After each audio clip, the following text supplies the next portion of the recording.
The winter sports season is underway, and we are excited to begin our AD podcast for the winter season. Today, we're going to talk all things about your Princeton Vikings with AD Joe Roberts. Coach, how are we doing this morning? We're doing great, Rob. How are you? Boy, it was pretty nice outside yesterday. I'm gonna tell you what, I I got back from Canton. I was up at state football for the weekend, and I got back from Canton. I felt like yesterday was a late March, early April spring day.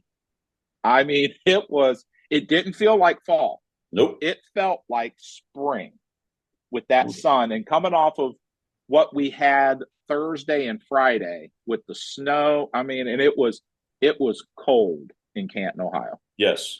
Um, but it was just a beautiful day yesterday. I was really excited about the sunshine, and I was being outside and just kind of enjoying taking in the moment while we could. It was the OHSA pleased with how everything went off at Tom Benson Stadium and the games.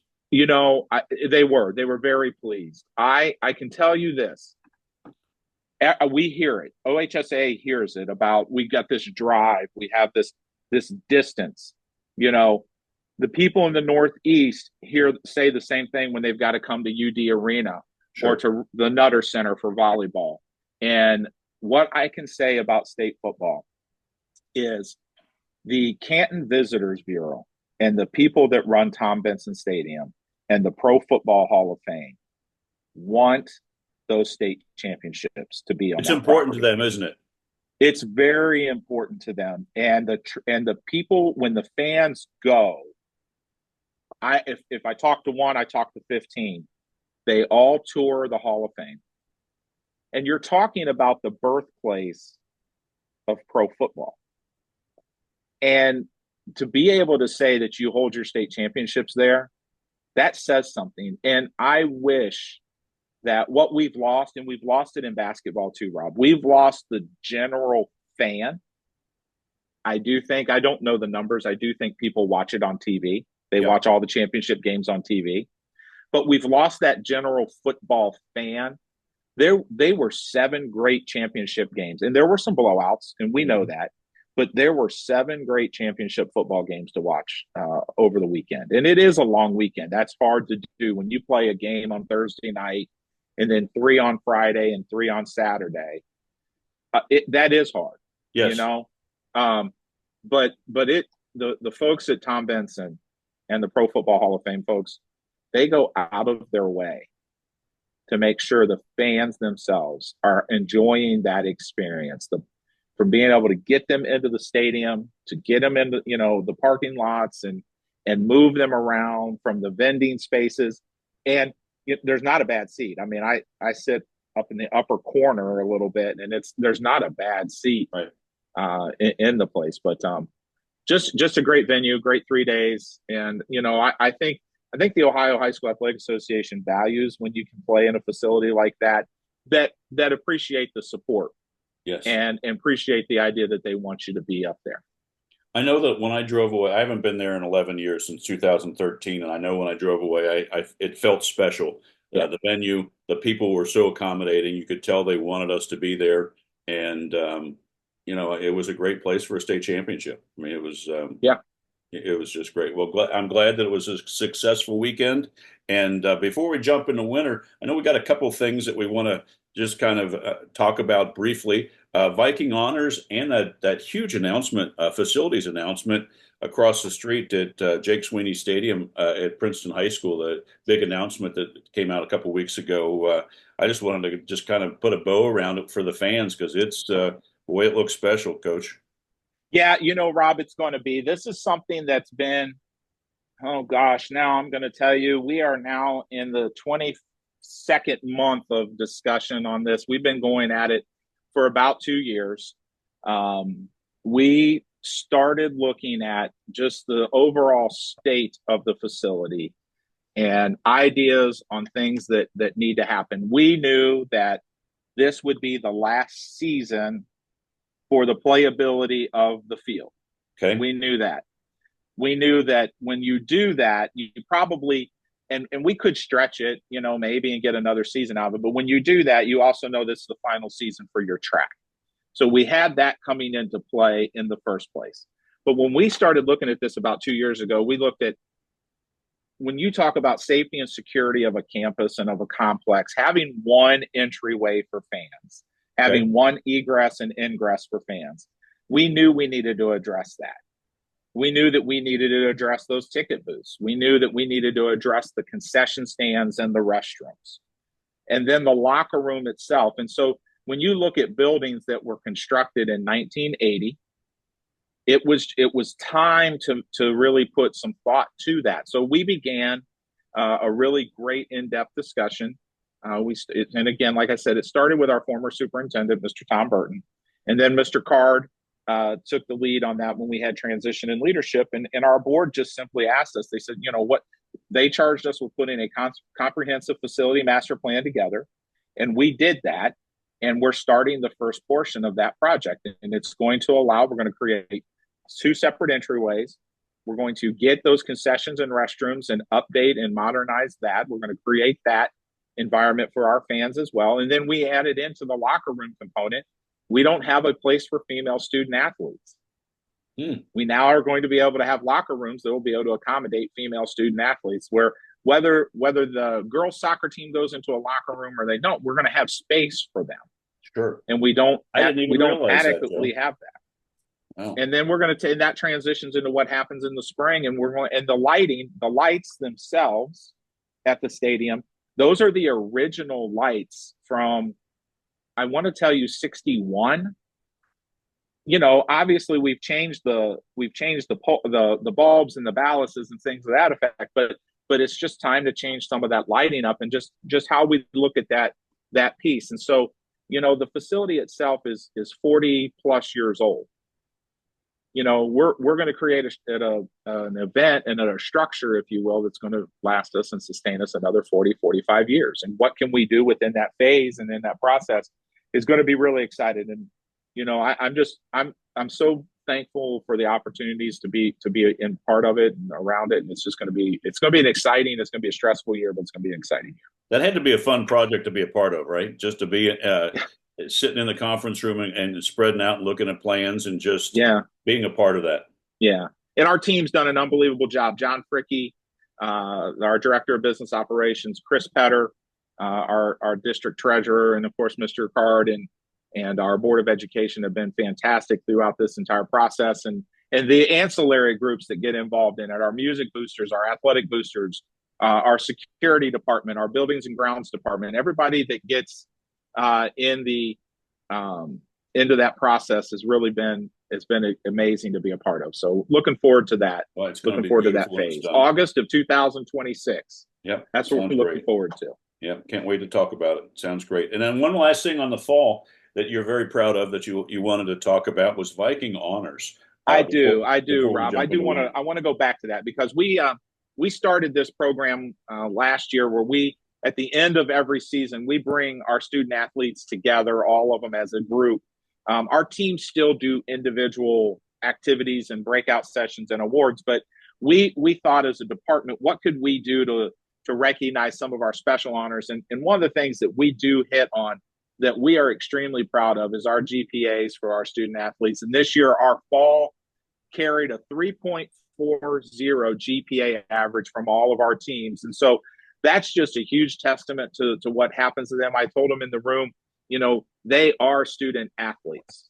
They are. We had over 90 student athletes that participated at the varsity level that received all GMC honors in academics. And then, this year to be able to get Declan McGrath in cross country, Jamie Allen Overson in football, Eris Roseman in football, Greg Williams in football, Tino Brown Freeman in football, D'Angelo Birch in football, Kevin Ortega in boys soccer, Victoria Smith in girls soccer, and Trista Leach, all earning second team GMC honors this fall. That was huge. And then on top of that, those that obtained first team honors in football were Antonio Hunter, Landon Myrie, JT White, Shelvon Hibbett, Kylie Jarrett, PJ Nelson, and Andre Parker Jr., and Andrew Wells gaining first team honors. And then in boys soccer, Braylon Nice Williams, and in girls soccer, Delaney Benjamin.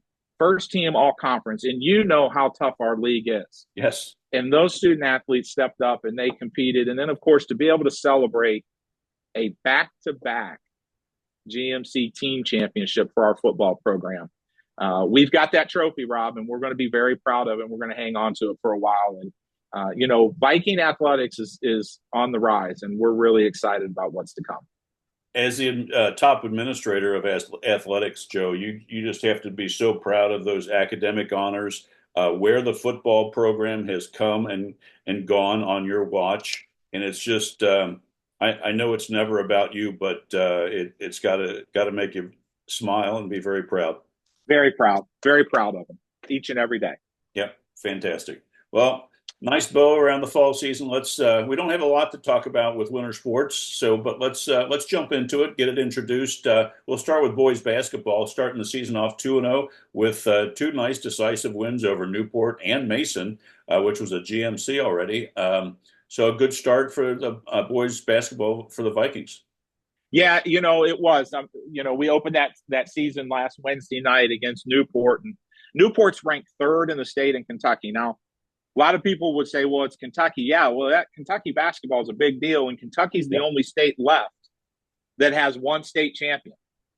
There are 64 districts and 16 regions in the state of Kentucky, and those district champions and runner-ups go to the regional, and those 16 regional champions meet in the state finals, and it's traditionally at Rupp Arena, and you play it out over 3 days, and you have one state champion in the state. So, and Newport is on the verge of doing that. Yeah. And so being able to bring them here Wednesday night, our girls hosted Mason Wednesday night as well, and I know we'll talk about that.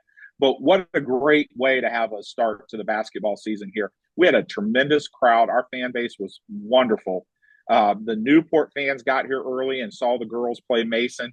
The Mason fans stayed and watched the boys' game against Newport. Nice. And we saw some great things out of that. Coach Wyant's, he's got them going. And then they traveled to Mason Friday night and really played really hard-nosed basketball in a tough GMC environment and a tough GMC match. And then they headed up to Lima on Saturday, and they came up on the short end Saturday, but they saw some things talking to Coach Wyant Saturday night and into Sunday.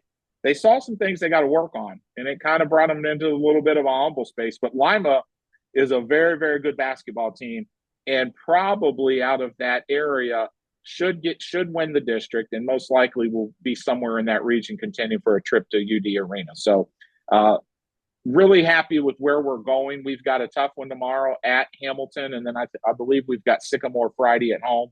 Yes. So, basketball's in full motion. The league is as deep as I can think of, and I agree. You're seeing a lot of great things out of it, and it's going to be a fun season this year. Yeah, sounds great. Let's go over to the girls' side. They've already got 4 games in, currently 3-1, and had a big win Saturday at Hamilton. They've already got they're 2-1 in the conference on this early in December, and it looks like they have Sycamore on Wednesday hosting. Hosting the Aviators on Wednesday at Princeton High School. So yeah. Like I said, last Wednesday came up a little bit short against Mason, but played really, really well. Competed, a great environment, great basketball game. Something that we'll see the comments again. That's our matchup for the year. And then Saturday had a really good match. Got a lot of kids in, played a lot. Against a growing Hamilton program. Again, anytime you're playing in the GMC, it's an in and out each night. But she's gearing up. Coach Davis and the team, they're gearing up for this week with Sycamore, and then they're getting ready. They head to Phoenix, Arizona for a little classic here coming up. So they're gonna see some players down the road. Yes, I'd say. The girls have to be so excited to be partnered with boys varsity on the same night to get a I would say a larger crowd and a very captive audience. That's got to be fun for them. We absolutely love it. We do. As Vikings, we have a lot of discussion in the league about going more in that direction. That when you have if the girls are playing a common opponent on Saturday that the boys are playing on Friday, let's pair that up a little bit. It doesn't always work because maybe the boys' game is at the other venue while the girls' game's at home. Sure. But I try to look at that like, well, let's think outside the box and flip the rotation if we can and try to do more of those events.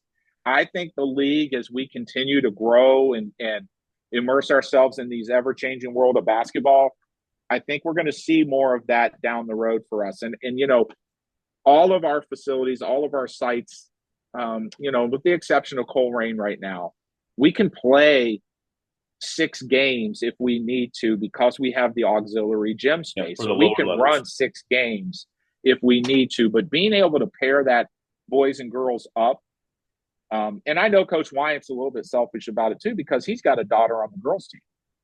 So it really does allow for, there's some cohesiveness that goes on in boys and girls basketball that, especially here, that maybe aren't necessarily at the other schools because, I'm not in there every single day, but it's nice to be able to put them together. They all are practicing. They're in the gym at the same time. Right. There's a relationship piece. So it is nice to be able to do that. Plus, I think it helps our workers, because it can give them a little bit of a breather, and we host a ton of stuff. And so they need a little break every once in a while. And officials, because we're. And officials. Yeah. It gives officials a chance to do something else or what have you. And so, we really value that as well. So, yeah, it's been good. The popularity of girls basketball has probably never been higher, thanks to Caitlin Clark, which is great for the girls game. So that's exciting and fun. Yeah.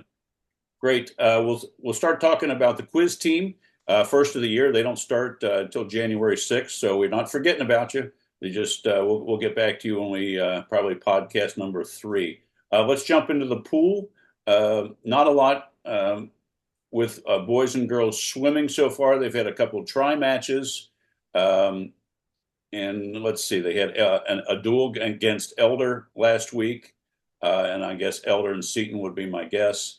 But I'm sure you were very young last year when we talked about swimming, and I'm guessing kids are a year older and a little more experienced. Well, they are, and we are we're water warriors. I'll tell you that.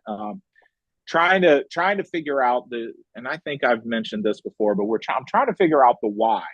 Why is water polo so popular, but then the same kids that are in water polo not jump in the pool and swim in the winter? And we do have some that do that. But we also have some kids who we haven't seen in a while. And just off the top of my head, because we were talking about her, I think of a Delaney Benjamin, who has been a 4-year soccer player for us. She's a senior, and now she's got back into the water. She's swimming for us this winter, which if she would have swam for us for 4 years and played soccer, it just would have been great to have that. But Coach Mickey Abbas and his team, they are really starting to grow everybody back and get everyone going. We've got a good one with Little Miami tomorrow night. And then I think we head to Mason on Saturday. We were supposed to swim MND and Moeller this Thursday, and I'm not sure if we're totally doing that because we had them in the water last week as well in a combo match. So we might be moving some things around there. But then, it's great to see our kids battling. And we're going to talk about this all season long, Rob. Swimming is that sport where we are going to taper at the end. Yes. Because it is going to be about what we position ourselves in for that league meet and sectionals, because we need to get some kids into districts. And that's our goal, and that's our starting point and our ending point there. So I really love watching our kids compete in that water each and every day, and looking forward to tomorrow night against Little Miami. Reminds me of cross country in the fall, the way they taper towards the end. It's the same. It's the same type of thing. You're just bouncing around in the water. Yes. All right. Let's wrap this week's show up. Let's talk wrestling. Boys and girls wrestling. They've had a few under their belts. Same thing there. They'll start tapering once we get to the first of the year to get ready for team and individual states. But how are the numbers with wrestling this year so far, Joe? Numbers are really good, Rob. We talked about this in our GMC AD meeting last week. So we have approximately 14 girls wrestling right now, give or take. But of that 14, 7 of them are essentially in the same weight class. Oh. And so how do you break that out? And so every team is kind of seeing that. Now, and that 7 is an inflated number, I will tell you that. But we have girls that are interested in the sport, and the sport is going to continue to grow.